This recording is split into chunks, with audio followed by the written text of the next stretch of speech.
We'll get it. Mommy, why do humans hate us? I don't know, Matthew. Our species is completely harmless to them, and we keep the mosquito population down, who are responsible for killing more humans every year than other humans do. So humans have no rational reason to fear us, but they still do? I'm afraid humans aren't that smart, Matthew. Sleep tight. Don't let the bed humans bite. Love you, Mommy. I love you too, Matthew. Mom?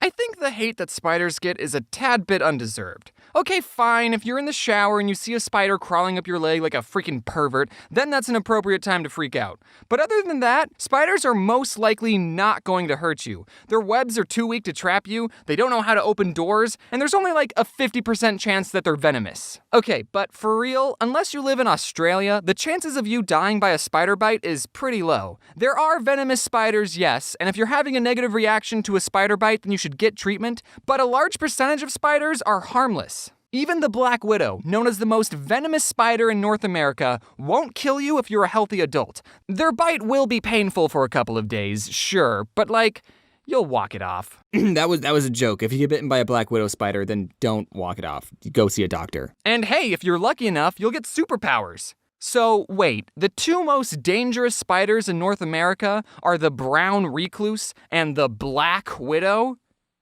What are you trying to say about dangerous colors, America? Oh wait, the great white shark's even more dangerous. Never mind. Technically, sharks are like the second least dangerous animal out there besides puppies, because they don't want to eat humans.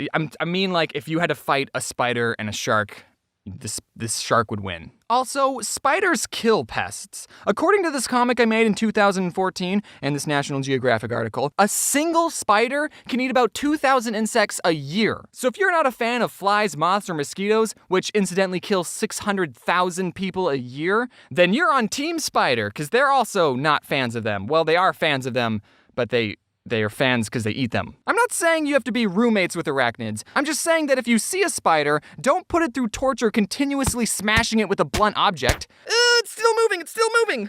Kill. Instead, get a cup and carefully place it over a spider. They're really dumb, so doing this will be super easy. Then scoop up your new best friend with a piece of paper and yeet it back into the wild with the rest of God's glorious creatures. Yeah, actually, there's a high chance that they won't make it being thrown into a completely different environment, but they should have thought of that before they decided to live in my house. Even though a spider has 8 eyes, they have terrible eyesight, so that spider that landed on your face did not do it intentionally. Some spiders that live in caves are completely blind. They don't even have 1 eye. But even if they did have eyes, their whole world would still be pitch black. What a sad life to be a part of. Just every time you're outside seeing the sun, just think that somewhere there's a colony of spiders just in pure blackness, just never seeing the sun, never seeing their children smile or graduate college. They're just sitting in a cave for all their life. So is nature, and that is the way the cookie crumbles. Also, we're forgetting the most amazing thing about spiders, which is that they're incredibly talented in web design.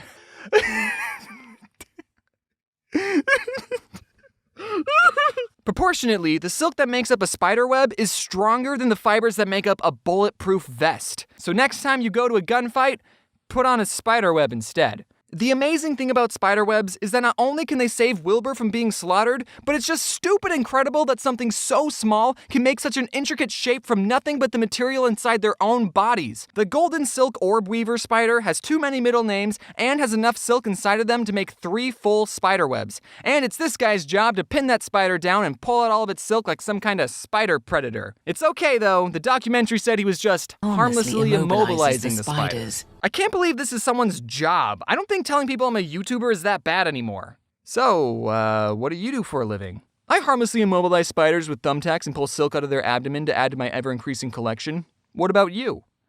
Oh, I make YouTube videos. I see people with arachnophobia being irrationally afraid of these harmless little guys, and I just don't see the sense of fearing something that ultimately does good things for the ecosystem. But you know what we should be afraid of? Bees! Bees are terrifying! Look, they're sucking the blood out of this guy to make honey! Oh, they're dying at an alarming rate? Good! Okay, that was a joke. Bees are, without a doubt, the most important insect on this planet. Not only do they have the best work ethic of any living thing on Earth, which is why none of them are YouTubers, they also pollinate 30% of the world's crops. Don't ask me who pollinates the rest, because I don't know. Without bees, humanity would turn to pure anarchy. Bees are so important that world-famous comedian Jerry Seinfeld made a documentary about the life of a bee and what the world would be like without them. But ever since 2006, bees, just like all the memes say, have been dying at an alarming rate. The scary thing is that scientists don't know exactly the reason for this bee-apocalypse. But they think it has to do with new pesticides being used on farms, parasites that kill the bee, and global warming. So once we figure out how to fix those three problems, we'll be in good shape. It's just a little bee pun. We like to have fun around here. Now, what can you, a concerned citizen, do to stop the dropping population of bees? Most likely nothing, because I don't think anyone watching this makes laws about pesticides or stopping global warming. So we just gotta sit back and hope the people who make those laws know the importance of bees.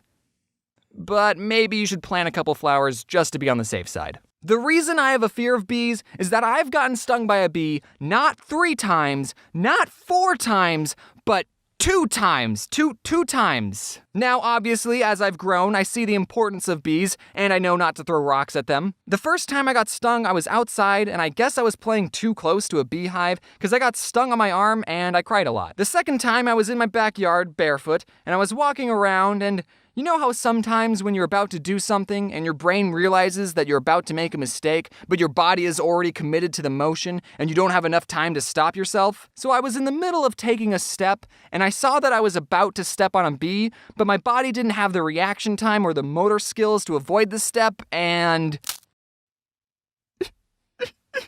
they should go to a hospital if they get stung, but in my case, it just hurt a lot, and my mom put baking soda over where I got stung, and I cried. When people found out I was afraid of bees, they would always tell me that bees are docile creatures and they only sting you if they feel threatened. They would say the same thing about spiders too, by the way. So whenever I would see a bee, I would silently freak out and stay as still as a rock, cause unlike spiders, with bees, you're not allowed to fight back. You'll both lose if that happens. I gotta show this bee how unthreatening I am. They should be able to just take a look at me and know that. But then when a bee lands on your arm, holy frick. That's true fear.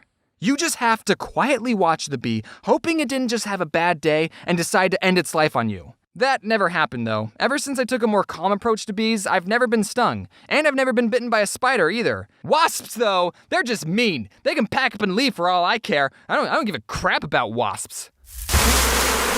So, what did we learn? Hey everyone, thank you so much for watching this video about the spiders and the bees.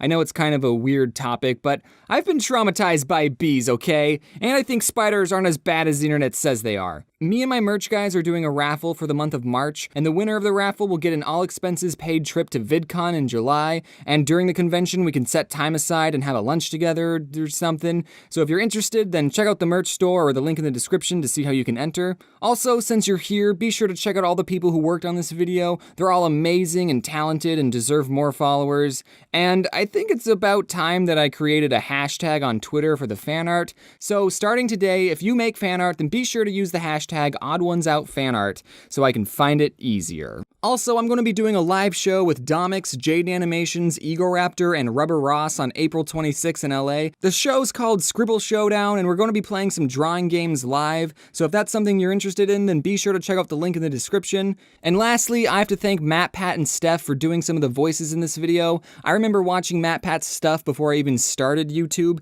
and now that he's in one of my videos is just really, really cool. So thank you, Matt. And that's about it with announcements. Thank you all for watching. But hey, that's just a theory. A bee theory. Wear your seatbelt.